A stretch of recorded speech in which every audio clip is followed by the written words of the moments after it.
You won't be ranking underwear. It won't be kind of like that. It'll be a little different. A little different. But so it could morph into legs and ass like it normally does. You never know, and we'll see which one of these guys looks the best in a thong. I don't know. We'll never know. Bam! You weren't expecting that, were you? You were not react. I just told you. I was not. Barbara Sims was the stepsister of Willie Sims. Okay? Did you know that? So my dad's mom and dad were stepbrother, stepsister. Okay. You like that? What up, everybody? Chris Sims, Unbuttoned. And if that doesn't say Unbuttoned, I don't know what does, okay? I'm just judging from the last 5 minutes before we started the podcast. We can't say all the things that we were saying. This could be a very interesting podcast. Oh, I wish we could really dive into some of the things we just talked about, but we don't have enough of a comfortable position in this company yet to go there, so we won't do that. And here's the weird thing, is that you dive into some things that are definitely borderline anyway on this podcast. Yeah, right. So if you're saying, like, we can't even go that far. I know. Everyone's imagination is running wild. Yes, I know. Right Sorry, now. everybody. I can't tell you what we were doing. It is too risque for this podcast. But what up? We got Chris Sims Unbuttoned. Ahmed Fareed's here. We got a good one today. We got some fun ones. We do. All right? We got some good feedback about our 5 worst helmets. Everybody said you and the Colts pick of the 5 worst helmets is the dumbest thing That was not popular. I will give you that. That was not popular at all. Because they have a traditional backing. But either way, today we get into the 5 best ones. And after seeing your 5 worst, I'm very intrigued to see your 5 best. Yes. I really am. And I'm a traditionalist a little bit, so I probably err on being a little boring that way. But we're going to hit on that. Some news. I took that into account, but I also tried to look at, like, the aesthetics of the helmet. Just look at it, and I like it. Like, I'm not taking history into account. Right. I just want to look and see if I enjoy looking at that helmet. Yeah, okay, I get you there. So we're going to hit that as we talk about, hit some news going on in the NFL, Drew Brees, all that stuff going on. And then we got a little bit of, like, looking at this offseason's landscape. And kind of just, we're going to play the game of, like, hey, who's this year's Shaq Barrett? Who's this year's Tyrann Mathieu? Yeah. Right. We're going to go along the offseason outline of what we saw last year and players that stood out to us in the 2019 season and see if we can't, peg a few names to that list and have a little fun with that. Cool. I like it. Can we start with some news? Sure. Because I heard you talk about this a little bit with Mike Florio earlier this morning. Right. But it is the big news that looks like it's going to happen. Because there's oftentimes you hear these rumors about, they're going to expand the regular season. They're going to add a playoff team. It might happen 3 years down the road. Right. No, this one could happen for next year. Yes, it could. So if you're not familiar with the news, here it is. Adam Schefter wrote a story about the current CBA proposal that the NFL owners are pushing for. He said the playoff field in this proposal would be expanded to 7 teams for each conference, while the regular season would be increased to 17 games per team and the preseason shortened to 3 games per team. This is all according to sources from Adam Schefter. But that's the idea. They want to increase the number of regular season games. Yeah. They want to increase the number of playoff games by increasing the number of playoff teams. So in this situation, the only bye would go to the number 1 seed in each conference. I heard your thoughts. On the surface, I hate it. Okay. But I'd like to hear your thoughts. My thoughts you hate or the whole thing that you're saying? Your thoughts I thought were okay. Oh, okay, thanks. I hate the idea. All right, go ahead. Let me hear you. Why? Why? What do you hate about it? Because I'm a little in between on certain things.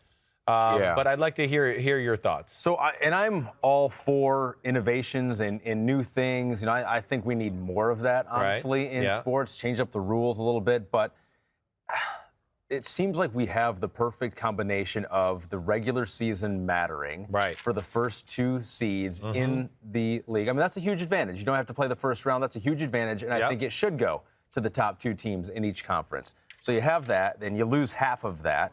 And the second part is I don't think, and we've looked through the list, and you did it on Pro Football, the PFT Live, the teams that would have made it in this new situation that didn't make it in the previous years, there we see them last year, it would have been the Steelers at 8-8. Right. And you said you don't need to see Duck Hodges playing in the playoffs. No. It would have been the Rams at 9-7. Okay, maybe a little more interesting team. Right. But all these teams going back to 2020, we have what? We have 1 10-win team over on the AFC side. Yep. We have 3 over on the NFC side. Yep. Bears, Cardinals, Eagles a few years back, 2014 through 2012. They're just not that good. No. They're just not that good of teams. And it just seems like we have the perfect situation now for the NFL and the playoff system.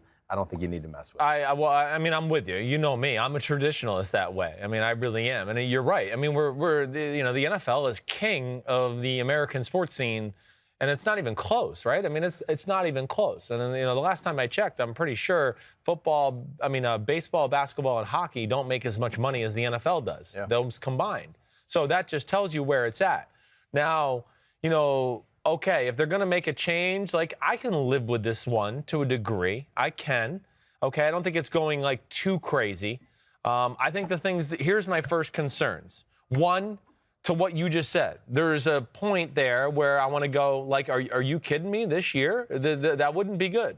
I wouldn't want to watch Chiefs Steelers in round 1. That's what we would have saw in the AFC, in the wild card, right? We got the bobbleheads right here. We got the matchup, right? Okay. No bye for Patrick Mahomes and the Chiefs. Right. They would have played, not Ben Roethlisberger, but they would have played the Steelers. Yeah. And then over here, you got Aaron Rodgers playing Aaron Donald and the Rams over there. Which, okay, that has some intrigue to it. I won't lie there. That's like the Rams might have been one of those teams you could argue and go, oh, okay, maybe that would have been a better playoffs with them in there. I get that. But the playoffs are already a crapshoot. They are already a crapshoot. And now you're adding more of a crapshoot. And really, the biggest thing, I think, more than anything is, yes, I'm worried about the playoffs being watered down, okay? But the other thing, too, now, here is a little bit of a good and a bad about it, okay? The bad is I do think this is going to accentuate the chances of the number 1 seed just ending up in the Super Bowl every year. I do. I think, it's just going to make it that much harder for those other teams who are all going to be playing a game before the divisional round where the number 1 seed is going to be sitting there at home. And as we've seen here in recent history, the number 1 and number 2 teams with the bye week have had a great advantage. I mean, they're kind of dominating the playoff landscape the last 5 or 6 years. So I guess that scares me. You think that's a negative? I think it scares me a little bit. It does because, I just don't know. Listen, I like it because it keeps the regular season very relevant to where teams have to win and keep playing and play well to get that number 1 seed. That bye is going to be really coveted, right? But also, I look at it in some years and go, okay, what if we have 2 teams that are 14-2, right? And one team wins by a tiebreaker. Right. Man, man, you were the 14-2, and now you're playing in a wild card game against some 7-9 football team. Yeah. And whoa, all of a sudden you lose 2 out of your 3 best players in that wild card game against a team that's crappy. Okay, maybe you lose that game, and now that crappy team gets to go on the next weekend, and we see more crappy football for them. Or your team does win, and you're not at full strength, and we see crappy football too because now your team's been hurt and players are banged up from a game that wouldn't normally exist. I guess those are my issues there. We wanted to get the homies' reaction on this, too, and so there's some tweets out there, some reaction. This one coming from Paul Simon Duffy saying you'll have 13-3 or 14-2 teams playing on the same weekend as 7-9 teams. Seems like too much of an advantage to the 1 seed compared to the 2 and 3 seed. So they echoed exactly what you said right there. Now, I would say that I'm not totally against giving more of an advantage to the 1 seed because you've earned it. Yes, right. But you're right in the case that say you got that because of a tiebreaker of your opponent's record. Right. In the Something division. like you didn't play each other head to head and you're both 14-2. Right. And it comes down to silly tiebreaker. You're right. Net points or division winners or conference winners. And then you get this huge advantage. Right. And the number 2 seed all of a sudden, is playing a 7-9 team. And we say this all the time, right? Any given Sunday, anything can happen. Yes. And so even if you are a dominant team like the 49ers, when they're up 20-10 in the Super Bowl with 7 minutes left, they win that probably 9 times out of 10. But guess what? The one time it didn't happen, the Chiefs came back and win the Super Bowl. So it's so it scares me. It scares me. That does scare me. It does. Are there other tweets out there? I know we've got. You're going to beat your team up too. I mean, even for the Super Bowl, that's where I get worried about it. Let's just say the number 3 seed, does make it in, or the number 2 seed does make it to the Super Bowl. I think you're increasing your chances of not seeing the best Super Bowl product either. So yes, I would like things to stay the freaking same way they have been. All right. Yeah. That's where. Why are we messing with this? And to the point of we talked about it already, but you can go through most years. All right, and you can just look at it and go, damn, I don't want to see that number 7 seed. I look at most years and go, I didn't really want to see that number 6 seed play a playoff game. I never thought there was any chance they could win a Super Bowl or go to the Super Bowl. I mean, even this past year, how many teams did we legitimately think could go to the Super Bowl when we entered the playoffs. I mean, I think it was a very rare few, I think, to me. Now, here in this list, and if anybody's watching on our YouTube page. Here's the would-be number 7 seeds. The would-be number 7 seeds, which I just want to make everybody clear here. The would-be number 7 seeds, the NFL is just angling to get this to be the would-be number 7 and 8 seeds somewhere in the future, okay? Then we're going to have like 7 and 9 football teams make the playoffs, all right? And I don't want to see that, all right? But out of this list here, and if you're watching on YouTube, right, all right, there's like, you know, not a lot of these teams jump out to me other than like maybe the Steelers of 2018 of 9-6-1, where I go, ooh, if that team got in the playoffs, that could have been a little scary, right? Because they went through some crazy stuff that year in the 2018 season with Antonio Brown and Le'Veon Bell being out, and they had a few injuries here and there. But they were a team where I looked at the end of the year that kind of came together, and I went, ooh, remember they beat the Patriots late that year? They lost a really tough game to the Saints down in New Orleans where Juju Smith-Schuster fumbled the ball late in the game. That is one instance, but it's few and far between because a lot of the other years I just go, sorry, you know, these teams are not quality football teams, all right? You know, another one that jumps out to me is that 2010 New York Giants team. That'd be another team, you know, and especially because it was Eli Manning and he already showed that they could win as a 6th seed when they, you know, 2007. But that's where I worry about it, and then I also worry that they're just doing this to position themselves for an 18 playoff, and that's where I get really scared. You know, because then you're going to have teams like the Denver Broncos, who were 7-9 this year. I mean, they're going to the playoffs. They weren't a playoff team. I'm sorry. They did a great job. They rebounded well in the second half of the season, but not a playoff team. They're not a playoff team, but then you match them up in Baltimore, right? Yeah. Against the Ravens, and they shouldn't even be there. They're going to have a chance in that game. You know what I mean? It's like we saw with Baltimore lost to Tennessee, and we didn't think that was going to happen. No, I mean, you're right. They're still going to have a chance in that game.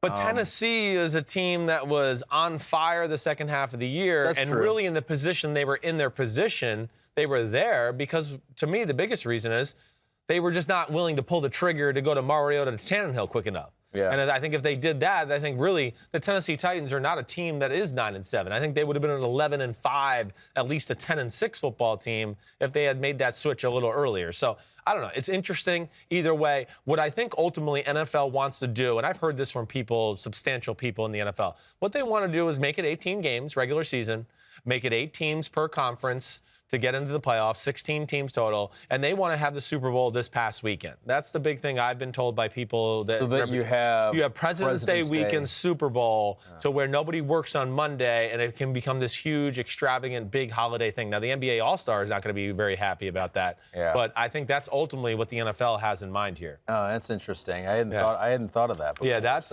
you move it like 2. That's almost like 3 extra. It's 3 extra weeks. Which, I mean, if you add an extra playoff game and an extra we're adding 2 extra regular season games, it's going to fit there. Exactly. It's going to fit exactly the way the formula is right now. And there are people that say more is better. You know, I love football, so more is better. I mean, but there's a limit where it's not better. No. You know, because there's no one in the right mind thinks that if the NFL regular season was 40 games, that'd be better than what we have now. No. You know, because there's an amount where it's just like the reason football is so popular is because it is so infrequent. Right. And you get only 16 times in the regular season to go watch your team 8 times at home. Yeah. And it's special. Yes. And I think that is why NFL has got its place in the sports hierarchy right now of the unquestioned number 1. Yeah. And so you mess with it, you're in dangerous territory there. Yeah. For the NFL. You know, go back to like what Mark Cuban said. You know, what does he say? Pigs get fat, hogs get slaughtered. Yeah. And I feel like that's where we get a little. Although since he said that, I feel like the NFL has gone even up and more, right? Right. It went through one little tough period during the election year, but other than that, you're right, it's gone up. But yeah, I worry about that too. A watered down product, certainly. And with extra regular season games and now an extra playoff game, I just worry about, hey, it could lead to, you know, subpar matchups in the divisional playoff game. It could lead to teams being less than full strength at the AFC, NFC championship game. But here's the thing, too. Here's why it'll probably go through. Right. According to Schefter, the players like it. Well, I can understand them like this than the more of an regular season game. Right. Yeah. Well, it's playoff. It's more money. It's only one more game for, what, 2 teams. Mm-hmm. Right? Am I? 2 teams. Right? Or no, it's going to be 4 teams ultimately because that number 2 seed is going to have to play. So it's going to be one. So, okay. And I think players can get they can wrap themselves around that idea because it's the playoffs. It's not a guaranteed fact that you're going to have to play an extra game, right? And it's the playoffs, and it's a chance to improve your legendary status and have a chance to get a Super Bowl ring, which is everybody's goal in the NFL. We got one more tweet. Do we have the one from Scott Walker? What up, Scott Walker? Do we have that what one up, available here? What up, Because I thought that was an interesting point here, because a lot of the tweets were, I feel like the reaction to this has been not unanimous, but 90% against wanting to expand. But Scott Walker brings up an interesting point. He tweeted this at us. He goes, prior to the 4-team expansion in 2002, 12 teams made the playoffs. That was around 43%. Then they expanded to 32 teams, kept it at 12, making it 37%. By adding the 2 teams, you're going back to what it was prior to 2002, so basically 43%. So it's really not that big of a change. And he compares it to college football, where he says only 3% of the teams get into the playoffs like it is in college football right now. So, I mean, that is an interesting counterpoint. Yeah. That, we kind of had around 43% before, and this just brings it back to those norms. But if it ain't broke, don't fix it. Yeah. And so I think that's what. Well, a lot of I mean, people are right saying now you're talking about teams that are going to be like you could talk about a team who's in the wild card, 17 playing 21 game seasons. I mean, we're going to get to 22 game seasons here at some point. And I know they're trying to make the league safer and do all that, but wearing people down and getting them crushed a few more times a year is certainly not going to help out player safety either. So, yeah, we'll see where it goes. I like it the way it is. I mean, that's a valid point with the numbers and the percentage that Scott Walker just made. But, to me, it's a little bit of like, oh, everybody in the rec league 8-year-old basketball deserves a blue ribbon, so we all should do it. And really, at the end of the day, I think what bothers me more, it's just about money for the owners, and that's where I don't love it. Of course, they want another playoff game. That's huge money. That's a huge money for, again, I like to explain this to people. It's huge for TV money, of course. That's going to be probably worth $1 billion to have 2 extra playoff games, all right? And then the other thing is, the big thing is owners love playoff games because you don't have to pay, Russell Wilson his $2 million game check that week, right? It's just a flat rate playoff check. Everybody gets $30,000 across the board. So they're not having to shell out some huge check to one of their star players. Yeah. They're getting to keep that this time. And that's where they kill it. And that's where, I'm a little concerned with it. If you win 10 games, you get in. If you don't get in. They'd never do that because they want to know. They want to sell it. They want to know coming into the year. No, I know. And you could argue that because 9-7, I think we've had a few teams that have gotten to the Super Bowl. We've had a few that have won the Super Bowl at 9-7, think. So 63% of the people who voted in your Pro Football Talk poll said that they should keep it at 6, which is actually lower than I thought it would be. 17% said 7 is good, and then 19% want to go full 8 right now. Yeah. So. Yeah, I'm a little surprised by that. But, yeah, I mean, people are used to what they're used to right now. And, I think the big thing I will go back to is, and again, I think most years I go into the playoffs and go, there's only 3 or 4 teams that I think can make the Super Bowl. Right. And this year, I don't know. You tell me if I'm wrong. I mean, of course, we thought Baltimore and Kansas City could get there. We'll say New England because they're New England. I think we thought they could get there at the start of the playoffs. We obviously thought the 49ers, and I'm going to say the Saints. I never thought Green Bay could make it to the Super Bowl. I thought they were going to need a shamrock up their ass to get there. So, I mean, there we are this year, 12 teams, and I really only thought 5 could really make it to the Super Bowl. I thought everybody else needed some breaks or something to happen their way, something weird that way. So I guess that's where I land. All right, let's go. Next subject. All right, that's the playoffs. Too much on that. Do you want to talk about Drew Brees real quick? Oh, yeah. I don't think you have it's on the podcast kind of a big deal. yet. You're right. Let's talk about him. Happened a couple days ago, but Drew Brees said he announced it on the top of a mountain or something like that, where he is coming back, making another run with the Saints in 2020, which you kind of called. You picked up the body language from Drew Brees when you were talking to him in Miami, right? Yeah. Because he let something slip. He let it slip. It was like, next year. We were trying. So here he is, first off. Do you think that's Hawaii in this? If you're watching on YouTube, here's the tweet with Drew Brees, mountains, ocean. It looks like a Pacific Ocean. It is Hawaii. We've confirmed that. Pete's confirmed. He just confirmed it. He just called his representative. I don't know. This is the same guy who said Eric Weddle had the best hair in the history of the sport. So let's not listen to him totally. Okay, so it is Hawaii. And yes, he had a Freudian slip at the Super Bowl. Because we were really trying, me and Fleur were he was really toting the line. He wouldn't give us who we thought was going to win the Super Bowl. Yeah. And we were badgering him and having fun and making him laugh, like, come on, pick it. And then he went, you know what? We play both of these teams next year. And we're like, oh, there he is. He's playing. And I'm telling you, just the way he acted with that, it really did ring true between body language, the look in his eye, the way he said it. I was like, oh, he's playing. I mean, I never doubted it after that comment. Yeah, if you've already looked at the schedule and have mapped it out in your head right, and you know thought about it enough. Exactly. And so it's great. So what does it do for the Saints here? Because I mean, they had a lot of options. I mean, they could have gone, Teddy Bridgewater. He filled in great for him last year. It seems like now he's probably on the way out. They like Taysom Hill, but Sean Payton hasn't made him the starting quarterback yet, and so you wondered what his role on the Saints would be. So how does this all change what's going on in New Orleans? Yeah, I mean, I don't think it changes a whole lot. I mean, first off, from Drew Brees' perspective, why retire? If you're still enjoying playing, you got a team right now that we all know is in the Super Bowl window, could easily have been in a Super Bowl, won a Super Bowl by now, and I don't think that's going to change going into 2020. So I'm all for him there. And they got a great support system around him. Of course, he's got Sean Payton, but they got one of the better O-lines in football, pretty good running backs, Michael Thomas, Jared Cook. They'll probably add another weapon. So there's a lot of things there that would go, man, well, why would I want to give up on this team right now, right? Yeah. And then if you're the Saints, like, are you sitting there going, oh, my gosh, if we don't have Drew Brees back, we can't, be successful? No, obviously you proved that this year, but I still think he gives them their best chance. Sure. I mean, I still think that Drew Brees in that offense with his experience there, and listen, declining skills is better than Teddy Bridgewater in that offense. I do think that. And now they'll be able to balance, and I don't think they're quite ready to make that full-fledged switch to Taysom Hill, you're our starting quarterback. I think this buys them one more year to continue to give him reps, tinker that way, and they kind of get the best of both worlds. But that's going to be the next tricky thing now, is working out the Taysom Hill contract. It will be, and I know they want them. Sean Payton's been very obvious about that. And I would expect if they do sign him to a big deal that, and I expect he's going to get some sort of significant contract to where he'll be out there playing probably more than we've seen in the last 2 years. But as Drew Brees told me and Mike Florio in Miami, I think he's totally fine with it. And he is totally fine with it, and I believe him. I really do.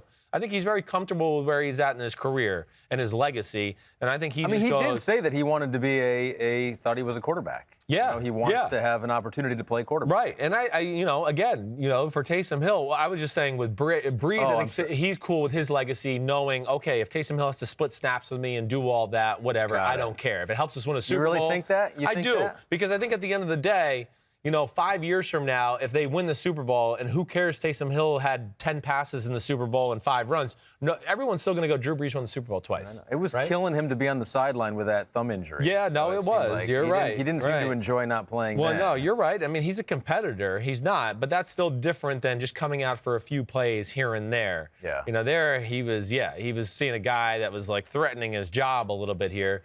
This is kind of like, hey, I'm a threat to your job, but I'm not taking over yet. We're kind of easing me into it, and you can kind of still be Drew Brees, and I think it works for the Saints. Who do you think's the quarterback in 2021? I'm going to say Taysom Hill.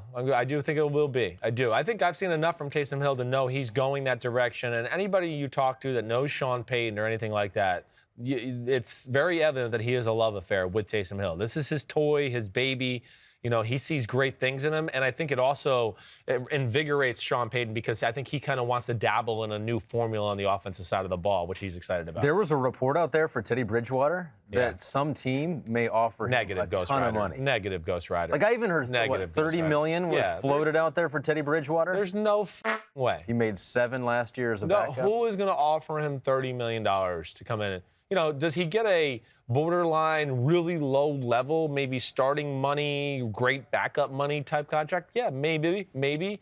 But I don't think anybody's going to get there. That's not going to happen. Sorry. Yeah. All right, so Drew Brees coming back. Saints are loaded. They should be in the mix once again next year. I would be shocked. They might almost be, I don't know, top 3 favorite to win the Super Bowl. They're I don't know what the odds are right now. I mean, definitely top 5, yes. So that's the news and notes. You ready to play a little game? Let's go play a little game. We like to call this one This Year's Blank. This Year's Blank. And we're not bleeping out a bad word. We're just filling in the blank here. Shit. No, we're not. This year's. Stop. Okay, stop. This year's. No, those were bleeps. Those were actually bleeping out a bad word. No, this year, so there were a lot of players that sprung out of nowhere last year or a change of scenery that were huge for their teams. And so we want to know. We want to kind of take a quick look, a preview. Now, we don't know where players are going, who's getting franchised, all this stuff. So we're having to look into our crystal ball a little bit more than maybe we'd like to at this point in the podcast. It's not easy, but go ahead. It's all right. But let's start with who is this year's Shaq Barrett? Who is it going to be in 2020, a former backup who breaks out as a starter on a new team? Who will be Shaq Barrett this year? All right. I'm going to go with I'm going to go with a name here that, some people might know, but not everybody, I don't know if you'll know this. I don't know. I'm not trying to be a jerk to you or anything like this. I might not. But a guy who I've had my eye on for a few years, who does a great job at a backup role, and I think this year he's going to leave his team. Roy Robertson Harris, of the Chicago Bears. Yep, I told you wouldn't know him. Okay. But he is a guy who has been an unbelievable quality backup for the Bears the last few years. Now, they're stacked in their front seven, so he hasn't been able to crack the starting lineup, but he does play when guys have gotten hurt and then start. So he plays a lot of snaps, but he's not really their starter. But he is a guy to me, again, the stats aren't going to say anything special. The disruption, the play up factor here for this guy. Yeah. So this is a tough one to call, as a backup that way. But he would be my guy to go somewhere who's been a backup the last few years, and all of a sudden he's on a new team this year, and we go, damn, this Roy Robertson Harris he's one of the best defensive linemen in football. Yeah. He'd be that guy that I think could fit that mold. Undrafted. Yeah. He's 26 years old. Right. He played around 60% of the snaps this year. Yeah. Throughout the year for.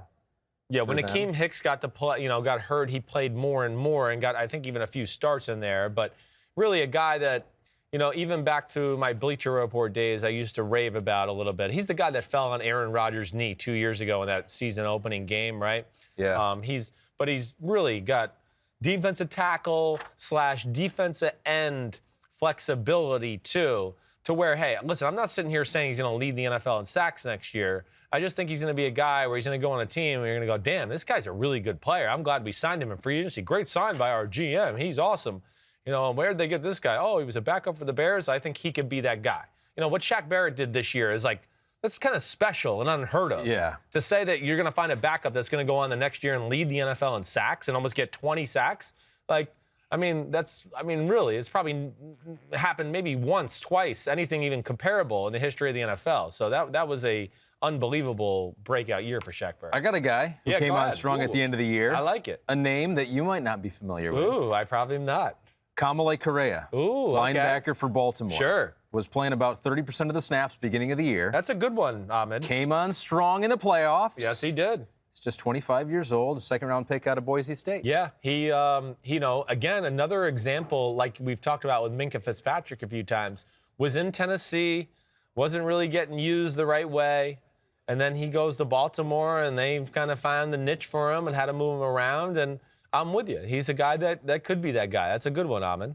Okay, all right, so we got a couple guys who could be Shaq Barrett, although it's unlikely that anyone is like Shaq Barrett.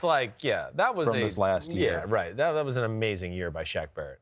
They need to make a decision on him. He'll probably be a franchise tag guy. I would think so. They should just work out something long term because they really like him. Yeah, I would think that could be a franchise tag, and then they figure out a contract. And I hope he's never it's had the big term. money, so they'll be able to lure him in. Who will be this year's Ryan Tannehill, a backup quarterback who becomes the starter by the end of the year? Okay, all right. So this one, I'm only giving one guy here. A lot of these other answers and these, fill in the blanks, I'm going to have a few answers. But this one, to me, there's one guy I look at, Andy Dalton. I think Andy Dalton. And if you made me say a team, I'd go like Andy Dalton to the Chicago Bears, right? I could just see that happening. That's a good one. He goes there, they bring him in because they go, man, if we don't all want to get fired if Trubisky shits the bed for the first 5 weeks of the season. And I think you could see that. That would be my bet. If you had to make me pick one guy to do the Mariota Tannehill, it would be the Trubisky Dalton this year, where I could see that happening. That's such a good one. I don't even want to do any more because that makes total sense, right? Yeah, I just think that would be the type of thing I would look at if I was Andy Dalton. That would be the kind of position, okay. Did you see enough from Dalton though this year? He got benched. He came back. Well, yeah, but he when he came back, he was pissed off. He played well. Yeah. Andy Dalton again, is not a superstar. He's not going to carry your team, but there's a lot of good things to like about him. He's a good athlete. He can make all throws. You know, he's not going to be like this Adonis big mouth leader of your football team either. That's not who he is. You know, and I think that's why the Bears fit too. The Bears don't need the quarterback to be the leader that way. They just need a guy that's steady and consistent. They got some other personalities around their team on defense, especially, who could be the leaders of the team. I was going to pick Tyrod Taylor, although it looks like he could be the starting quarterback there. I don't know what the Chargers are going to do. But no, I think that's a fair one. I hear you there. And then I also considered whoever Washington signs as their backup, the Dwayne Haskins. I thought maybe that's a possibility there. I don't know. I mean, although he finished the year okay, his best 2 games were his final 2 games for Dwayne Haskins, but there were some shaky ones there. So that's yet to be determined. Yep. Who will be this year's Tyrann Mathieu? Yeah. A veteran leader who helps turn around a bad defense or offense. Right. All right. So, I mean, I don't have teams pinned here, okay? Right. All right, like I'm not going that far. We don't know yet. We don't know yet. And there's a few that are like, okay, maybe I could pin a team to him here and there, but this one's too hard. Like this is too open-ended. So what about a player that could turn around any team? I guess that. Well, yeah, I mean, but like, all right, here's the guy. Like we're talking about Tyrann Mathieu. We're talking about a guy who goes to a new team, obviously does well in the field, but has like an attitude and a veteran leadership off the field that also improves the team. I mean, that's the one thing. Anybody I talked to around Kansas City, they were like, I mean, Tyrann Mathieu's awesome. He's our favorite player on the team. He's the coolest guy on the team. You know, and you hear Andy Reid tell stories during Super Bowl week. He said, like, Tyrann Mathieu ran the locker room like the second week he was there. Yeah. Like, because he's just that one of personality. So here's one guy, Chris Harris Jr., all right, that's one guy I look at. Denver Broncos, somebody that needs a nickel corner somewhere, and you're looking for a guy to give your secondary a new attitude and something like that. I think Chris Harris Jr. could fit that mold, to bring a little swag, smartness. I've been there. I've done that. I've won a Super Bowl. This is how we do it. You know, the thing I love about Tyrann Mathieu, when guys would mess up, like, he would yell at them, but it wouldn't, like, go crazy to where you berate them, but, like, give them a look or be like, what? We talked about that on the sideline, you know, and then he walked away. Like, that's where pretty cool how he's grown into that role. He's grown into that role of a team leader, and that's he's looked at himself. He's what is it? Self-scouted thyself. Yes. And he's turned into a really good leader. I don't know. I threw a couple. Devin McCourty. Oh, I haven't written it down too. That's a great one. Definitely, I'm with you. Anyone else you got written down? Bud Dupree from Pittsburgh. Okay, I'm with you there. Seems like kind of a leaderish guy, although I don't really know him personally. Yeah. And as far as a guy who could turn around a defense, Dante Fowler, the Rams. 11 sacks last year, signed that 1-year deal with the Rams. Yeah, no, I think that's fair too. I mean, Dante Fowler, I think, is a guy that's a little bit better than maybe he gets perceived to be by the public, and he does have an attitude and leadership there. I'm with you with your Devin McCourty. It's actually the first name I wrote down. Yeah. You know, another one I wrote down was Kyle Van Noy from the New England Patriots, right? You feel like anyone that comes out of New England has some natural leadership abilities. You do. And those two seem to be leaders of that team in general, so that even accentuates it more. And then one other one I'll throw out to you is maybe Jimmy Ward from the San Francisco 49ers. Okay. I don't know how that plays out there in San Francisco. They got some cap issues and some big names that are available, but he would be a guy that if he went to another team, I do think he has the ability to kind of have that time run. He's a similar player to Honey Badger. He can play nickel, he can play safety, he can play corner, can do it all. Those would be the guys that jump out to me, really. Who will be this year's Za'Darius Smith? Za'Darius. An under-the-radar player who becomes a star on a new team. All right. Who will that be? I got a lot listed here. I got a lot of players listed. Now, first of all, some of the guys you just mentioned on your other list could go here. Like Bud Dupree could probably fit here. Yes. Like Bud Dupree, yeah, you and I know him. I don't know if every guy sitting at home with his hands down his pants watching football on a Sunday is like, oh, Bud Dupree is a really good player. So he could fit that. And there was another name you said that I thought could have fit that. But Fowler? Yeah, Fowler, same thing. I mean, you know, to me, those are under the radar, really good players who could go somewhere and blow up. But go ahead, I want to hear the rest of yours. Maybe I've got one other one. And this guy might be over the radar, and he's probably getting franchised by the Broncos, but Justin Simmons, the free safety there. I'm with you, bro. He's played a lot. I mean, he's not under the radar if you're a huge Denver Bronco fans, but probably for the vast majority of NFL fans out there, and he's played every snap the last 2 years. Yeah. Former third-round pick out of Boston College. Yeah, I'm with you. It's, again, one of the first names I wrote, dude. I think you're spot on. He's really talented. He's one of the better free safeties in the NFL. And, I could see him going somewhere, and if, he got on a team that was relevant, we all going, damn, this guy's player. Like, he can do everything. So I'm with you there. Same position, I'll throw another name out, Sean Davis from the Pittsburgh Steelers. Sean Davis, to me, is one of the best hybrid safeties in all of football. He really is. He's special, and I doubt they re-sign him in Pittsburgh because they traded for Minkah Fitzpatrick, but I think he's going to command big money on the free agent, contract tour here, to where he would be a guy that I'd go, ooh, he gets on a team, watch out. I'm going to throw, we said Bud Dupree, right? Yeah. I'm going to throw Marcus Golden, the defensive end for the New York Giants, who had 10 sacks this year.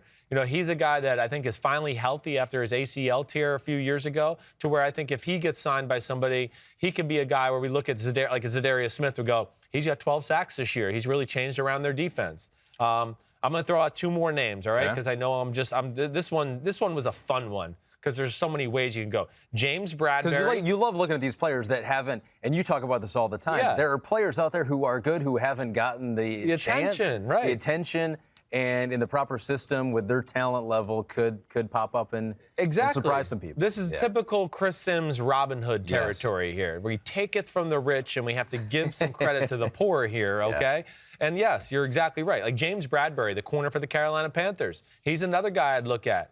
Man, you put him on the Seattle Seahawks with that length and that scheme, and all of a sudden we all go, damn, this guy's just like Richard Sherman. I think he's a guy like I would throw right away.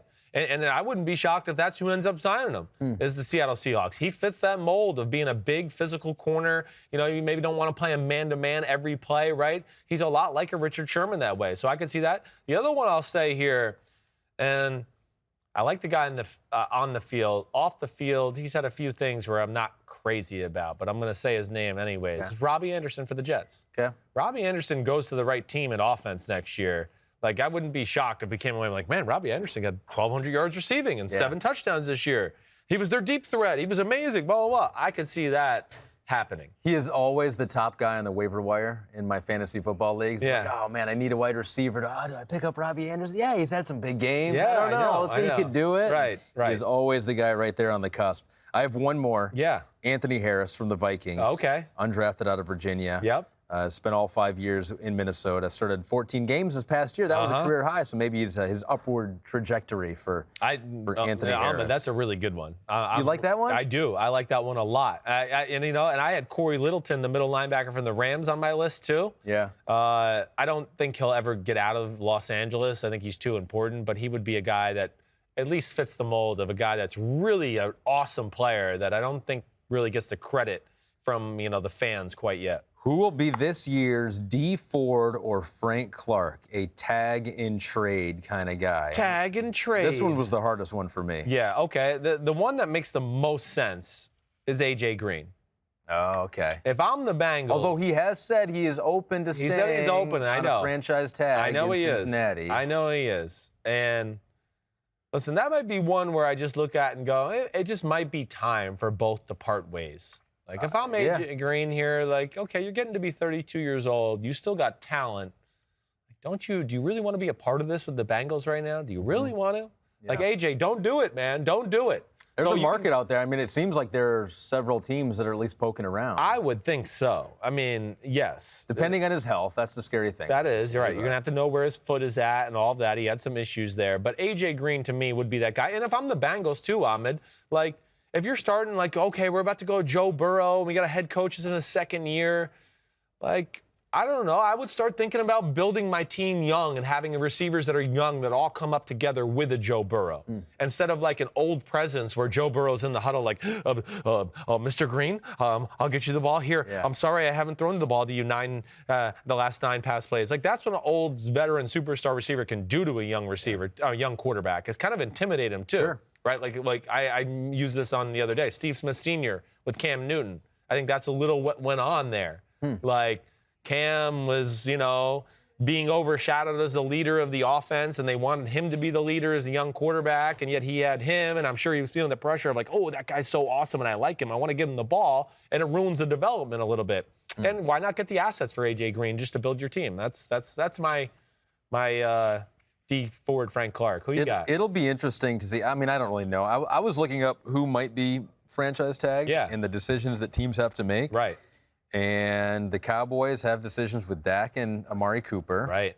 The Titans have decisions with Tannehill Conklin, Henry. Yes. You know, they got a lot there. I know. Tampa, we talked about Shaq Barrett with him. I don't know who could get tagged and traded. I think the conversation of who's going to get tagged, an Austin Hooper guy, tight end in Atlanta, is another guy that could get tagged and traded. I don't think so. But you don't think? No, I don't think that one. But, I mean, you know, some of the other names you mentioned. And then, hey, the other one I'll throw out here, too, is Eric Armstead, the 49ers. The 49ers have salary cap issues. Yeah. We just named some of the you know, Jimmy Ward, Kyle Juszczyk, Emmanuel Sanders needs to be re-signed. They got to start thinking about DeForest Buckner because he's just a year behind Eric Armstead, and he's one of the better interior D linemen in all of football. So they have to think about him and his contract on their radar. So I could see Eric Armstead being a guy where they franchise tag him. You know, they want to work out some long-term deal, but then they start to realize, whoa, the numbers are way off, and there's going to be a market for Eric Armstead. I mean, there's just not many people on earth built like him. Right. And I could see that being another one. One more name, the guy I love, my guy, my West Michigan homie, Matthew Judon. Ooh, yes. From the Ravens. Know. Right. Yeah, I think that could very well be. They might tag him. I don't know if they'll trade him, but they might tag him. Well, yeah, they got. I mean, I would think that if I'm them, I mean, you can't lose Za'Darius Smith and Matthew Judon in back-to-back years. Yeah. You know, so that would be. I think there's got to be a priority there to try to keep him. Who is this year's Odell Beckham Jr.? Yeah. The guy who will do an interview with Chris Sims, and no, not that. The guy who will be a surprise trade. Who's going to get dealt that we didn't even see coming? Just out of the blue. I know. I mean, I said this the other day with Jalen Ramsey because I just wonder, like, the Rams, they gave up a lot to get him. Now he has such leverage. I would think he wants to be the highest paid corner in the history of football. And he probably wants to be up there with the highest paid defensive player in the history of football. And the Rams want to go down that road. So I've thrown his name out there, even though I doubt that happens. Yeah. But that would be a shock. It would be a shock. I'm going to throw, this is another one. There's been little rumors of this out here lately, all right? And I'm just going to, but Stephon Diggs is the one that I will say I'm going to still throw on this. You know, Diggs is a guy where, you know, hey, where there's smoke, there's fire. We've heard him being a little, you know, weird about the Vikings. You know, there's been some rumors bubbling up this week a little bit. And Mike wrote a story. They're unlikely to part with Stephon Diggs. Right. Yeah, but where there's smoke, there's fire. Yeah, I just, you know, you never know. And I think he is the kind of guy where teams will look at it and go, ooh, he's a good player. We need a receiver. His contract is not crazy money. And I could see that maybe happening. I've got one. Yeah. And this one's not a total shock because I think there have been some rumors out there about it, but Sammy Watkins with the Chiefs. Right. You know, they got Hardman back there. Demarcus Robinson's a free agent, but they could bring him back. Yes. You got Tyreek Hill. You got that big cap number. It might be hard to trade Sammy Watkins. Yeah, that'll be the big thing is the number. Right. There might be teams out there that were desperate enough. I think you're right. I think there might be teams out there that are desperate enough, and who knows? I mean, maybe Kansas City will be willing to like say, hey, we'll take $3 or $4 million of the pay off you and to trade them, whatever it may be. But yeah, I would have to think that Sammy Watkins is either getting traded, released, restructuring a new contract, something. He's getting paid, again, like he's one of the 5 or 6 best receivers in football, and of course he's not. One of those 3 options that you gave there is almost guaranteed. I think like so. 100% yeah, definitely. The final one. Who will be this year's Mark Ingram? Kind of a mid-tier player who is the perfect fit on his new team. Yeah, okay. All right, so the first one, you know, of course. Which is hard because we don't know the team that they're going to. No, I know. To. So I would love to, like, you know, the Shaq Barrett and the Tyrann Mathieu. Let's do it all again once we know. We should. Okay. Because I think it'll be even more fun and easier to hone in. Yeah. Right. Okay. All right, so because of Mark Ingram, my mind went to running back right away. And I did think of, like, a Matt Breida the Cheetah with the 49ers, where I could see them. Of course, we just talked about it again. They have salary cap issues, and they have running backs aplenty as is anyways. But I could see him going somewhere, let's say the Rams, because Todd Gurley, it's Sean McVay running system. Yeah. You know, or he goes somewhere like that has the Shanahan run scheme kind of in place, and then becomes that guy for that team. I can certainly see that happening, and you know, he's one guy that jumps out to me for sure. I've got one player. Yeah. Jameis Winston. Okay. He's my one player. Maybe he's not a mid-tier, but mid-tier quarterback, right? He is. I am all on board for Jameis Winston going somewhere in 2020 and dominating. I mean, it would be great. I would love to see that. It'd be great. I would love to see that. You think it's unlikely? but I would love to see. You don't even think it's likely that, or it's not a slam dunk he has a starting job next year, I'm not right? sure. Yeah, I'm not sure. I think if you made any bet, I think he's still back with Tampa on like a low-level 2-year starting quarterback kind of money. Can you believe that Bruce Arians said that, though? If we can win with this quarterback, we can win with any quarterback. How do you say that about him and then bring him back? I know. Well, Bruce is kind of tough love like that, so I'm sure Jameis knows where he's coming. And if you watch the context of the full clip and video, it's not as bad as it reads. Really? Yeah. Because I just read the quote. He doesn't say it like that. He's not like, he's kind of like, you know, the guy asked him, and he's like, oh, yeah, I mean, if we can win this quarterback, we can win. You know, he doesn't say it like he's trying to be a jerk. Yeah. Even though it reads like he said it like a jerk. It did read like he was. Two other names I got for you. Mackenzie Alexander from the Vikings, the nickel corner. He could be a guy where, you know, he was a second-round pick out of Clemson. He's got a niche. He's very good nickel corner. He could be a guy that goes to a new defense, and we all go, oh, man, he is what they needed. He helped out their secondary, you know, to great extent.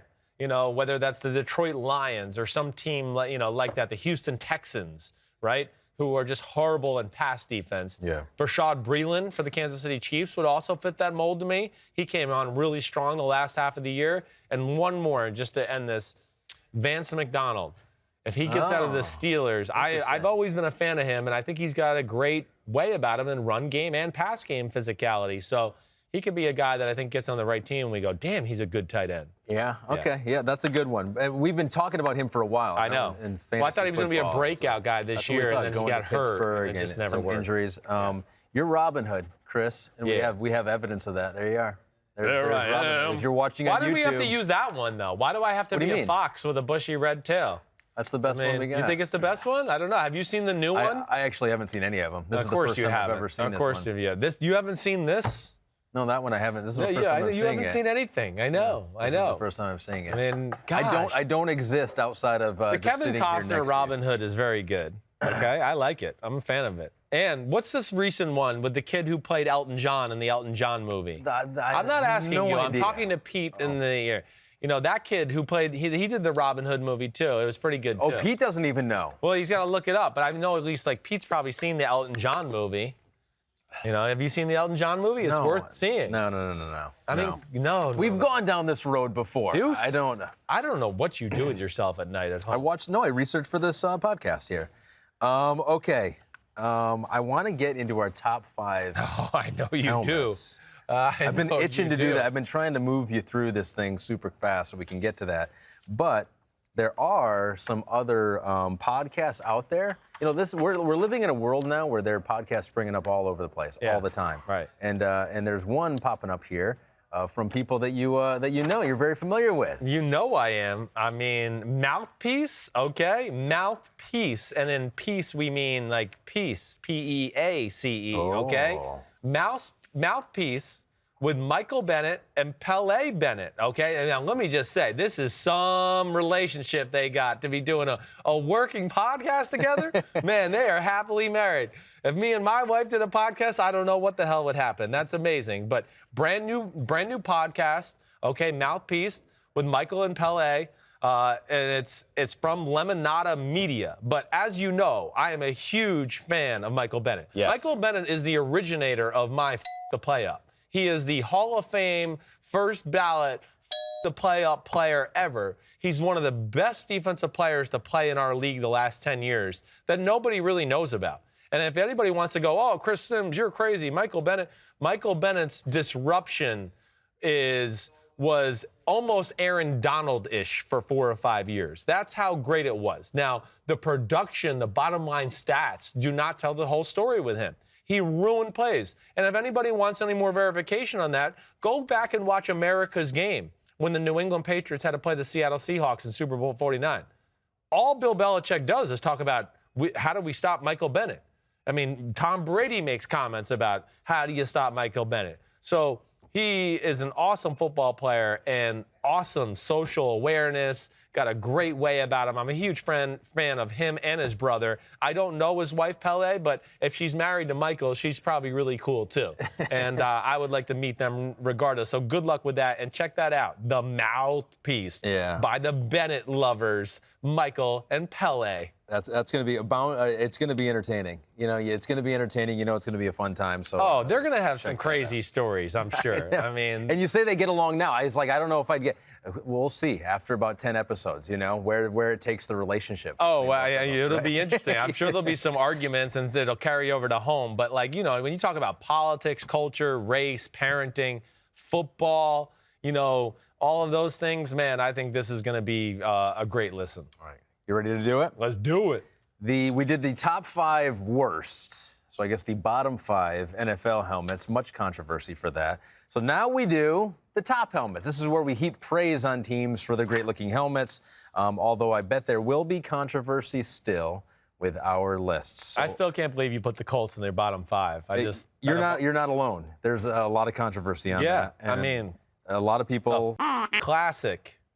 I mean, Johnny Unitas and Peyton Manning wore that helmet. How dare you? So we both had the Bengals on our worst list, right? Yes, and you're course. trying to rebrand the Bengals. We all know that. And actually, the hockey community knows that as well now. Do you know that? Oh, well, I've heard a few comments. So I was doing hockey the last 3 days. Yeah. And on one of the shows I was doing with Ben Lovejoy and Anson Carter, and we showed the clip of you talking about how Cincinnati badly needs the rebrand and to get rid of the helmet. And so this was the reaction to that.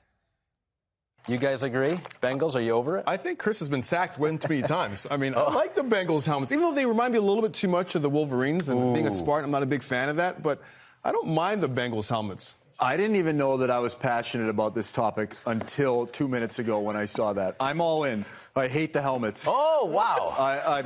I completely agree. Let's get new helmets. And I think that the Kings outdoor game helmets, the chrome crown. Just with the Fighting Irish. Sure. Similar to that. Yeah. You can get behind that, All though, in. Anson. We got to change Anson's mind here. So Ben Lovejoy had not even thought about it up until the moment he saw you talking so passionately about it that we showed on the NHL. I like tonight. Ben. And it was it. Yeah, he was it. It was it. You know, I got to question the sanity of Mr. Carter, okay? Sorry. Sorry, I don't know what. And it's not like the Wolverine helmet. The Wolverine helmet goes this way. It doesn't have random strikes. Yeah. And there's probably Wolverines at some point in the state of Michigan's history. Maybe. Once again. Yeah. So, and also they're a team that's winning and wins, but all right, good. At least I got one out of the two. You convinced Ben. To a degree. Ben Good. is like I'm all good. in. Good. He's openly campaigning for I'm you not now, giving this probably. up. I'm not giving it up. Cincinnati's going to have to hear about this until they change it. Top 5 best helmets. Ahmed's list. You ready? Ahmed's list, top 5. Number 5, I hope this is on your list as well because I think they're cool. The Rams. The Rams helmet with the horns, I think cool. is unique, and they have multiple color horns, and I like them all, kind of. Yeah. I like the white on the blue helmet. Yep. I like the kind of the gold yellowish horns. Sure. And, the gold and the yellow. I hear you there. I'm not going to lie. This didn't make my top 5, but it was very close. Okay. Yeah, it was close. I do like this one a whole lot. Number 4, this could be controversial, but it's Washington Redskins. Oh, a lot of that is controversy, controversy. With the logo and everything, and should they change it? Probably should do that. But as far as a aesthetic look and a classic helmet, it's one of the more recognizable ones out there. It is. I love the Redskins uniforms. I'm a big fan. Now they need to change the name. Yes. Okay. It's got to go. Sorry. We're not rating. Sorry. We're not rating the name. We're No. just the look of the helmet. But as a man who tries to say the nickname as little as possible Yeah, on I this know. podcast. Yep. And I'm trying to work on it, and I can't believe I just let it slip out right there. But Washington. But I didn't want to hold it against the helmet because I think the helmet looks pretty The cool. helmet is special, and you know, I don't know really where we stand with that altogether. I don't know either. But that Redskins name needs to change. I know that, but I am a fan of their helmet. Helmet looks cool to me. Yeah. Number 3, their biggest rival, the Dallas Cowboys. I have them at 3. There's a lot of people in Dallas, though, even though they're in the top 5, they're probably very upset with this ranking. But it's a classic helmet, and I think it's very good. I just think there are 2 that are better than it. And the number 2 helmet is the Buffalo Bills. Whoa. Give me the Buffalo. Iconic. With, like, the red spear going through its head. Whatever that is. Iconic is a little. It's iconic. Why? They went to like Super light. Bowls with a different color helmet. Yeah. Pete's telling me it's not a spear going into the head of the buffalo. Yeah, they didn't put a spear in the. What are you talking about? He's running so fast. Light is just coming off. What do you think? This is Dances with Wolves? And they're shooting arrows at the thing and they're putting it on the side of their helmet.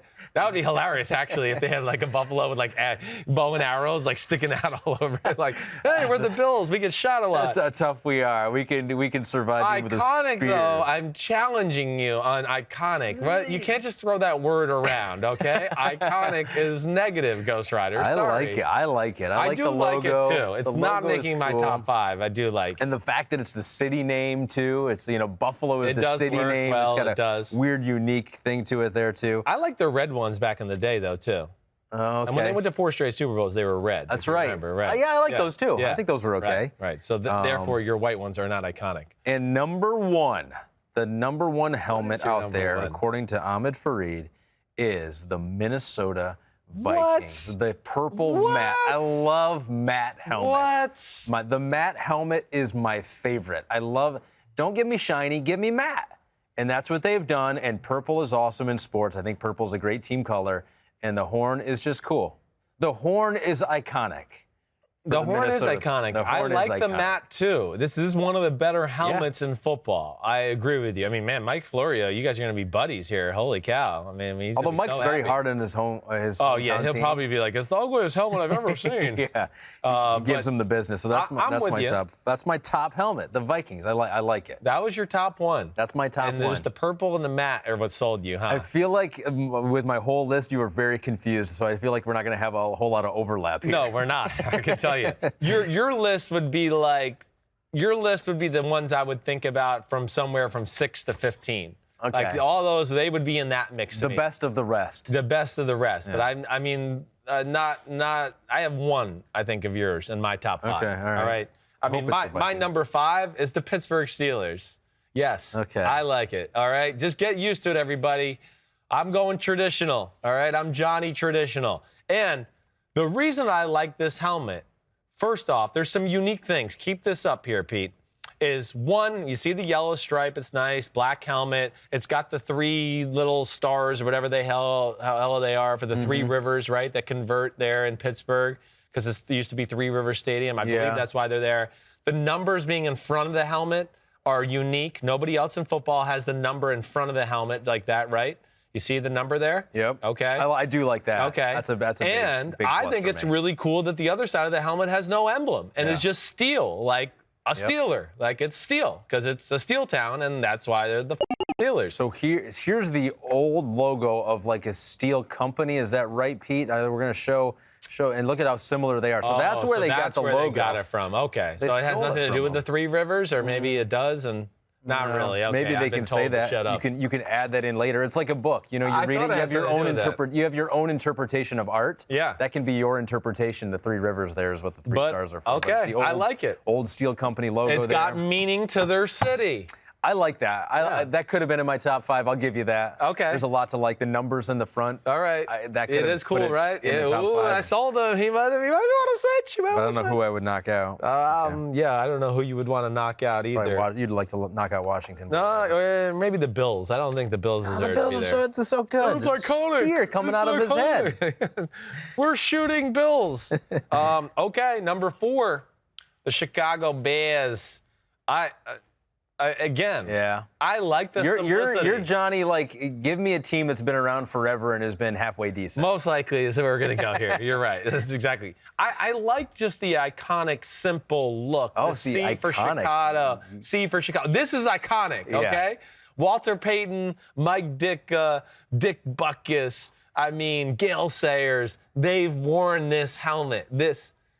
And no stripe down the middle. That is the other thing I do like about it. It's a little iconic that way as well. So I don't know. I like it. You're right. I'm probably a little entrenched on the history of the team as well. I do tend to lean that way, but I like the Bears one a lot. But you see the C and you know it's the Chicago Bears. You do know it's the Chicago Bears. That's pretty cool. And it's, it's a unique color scheme with the navy blue and the orange. I think that's kind of, rare. We don't see that a whole lot in professional sports. Okay, number 3.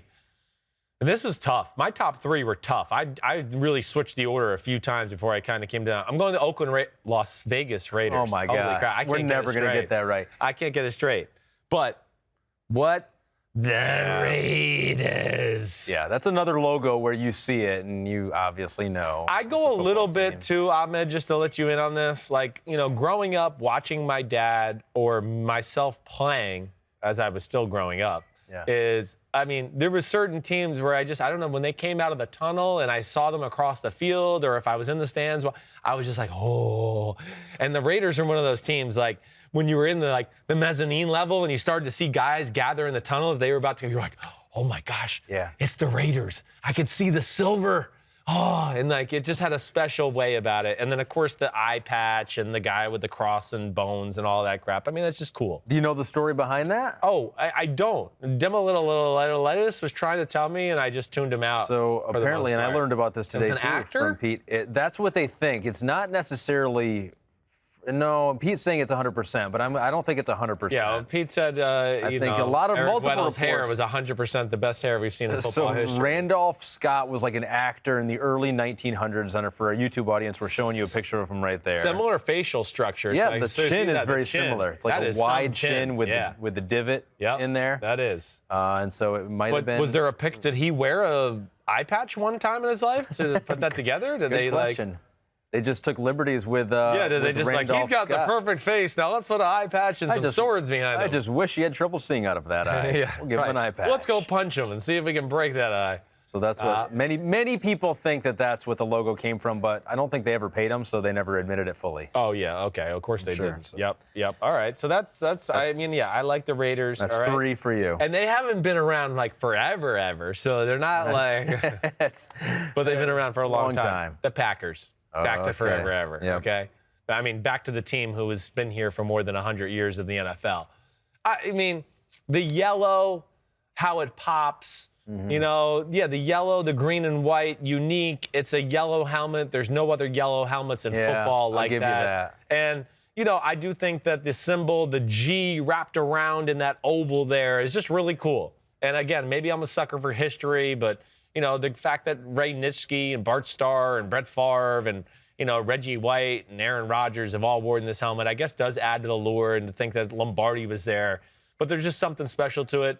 And, I like it. It pops, yet it has traditional values to it. The G is unique enough to where you feel like, okay, that's the Packers. It is. There. It's When the I Packers, see that, right. I'm on board with the yellow. I think it's because you have so many teams out there that are blue, and white. Yeah. Even black now is kind of getting popular. That's different. I'll give you that. Okay. Not in my top 5, but I'll give you the Packers. And then my number 1 is your number 3. It's the Dallas Cowboys. Okay. And it's the most. This to me is the most special helmet in the sport. I mean, just to have that star standing by itself, the blue and the silver.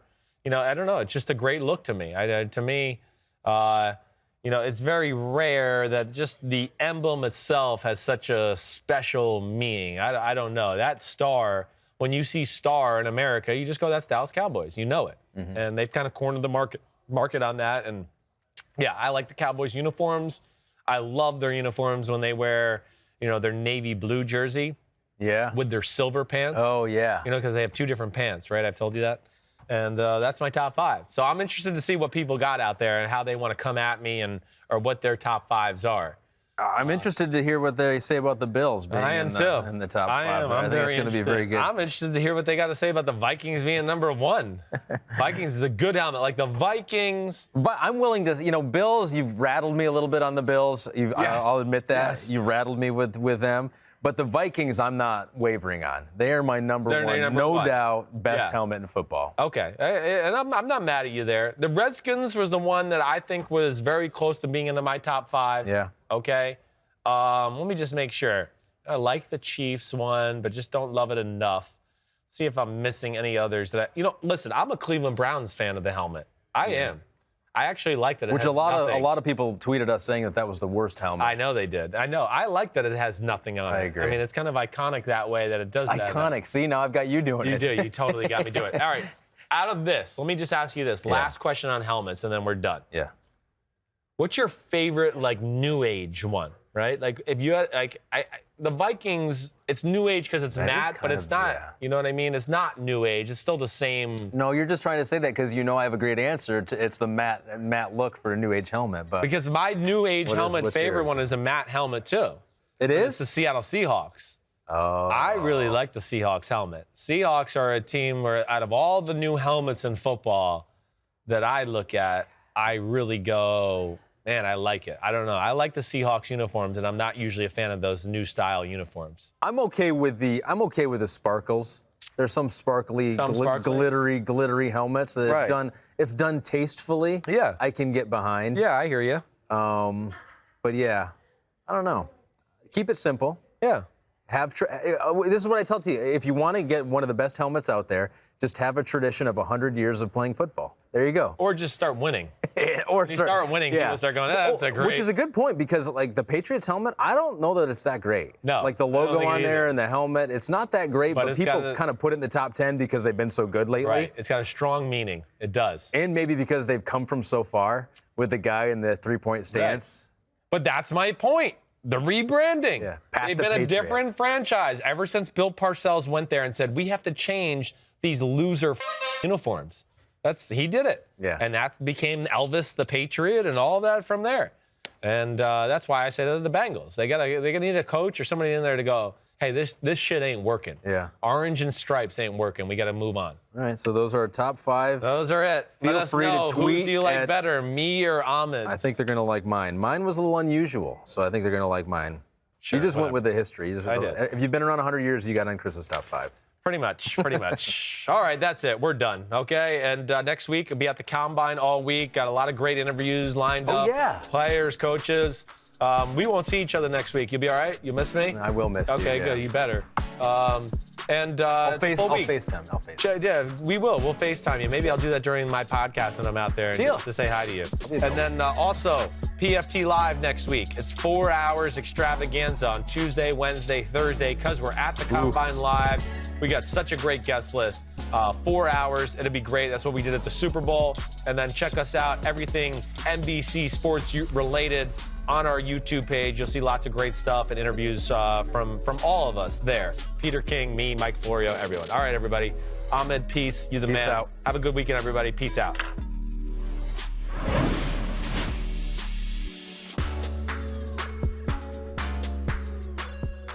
Yo, what's up? Come on, man. Subscribe on YouTube to Chris Sims Unbuttoned Podcast. I need you. Please hit the subscribe button, please.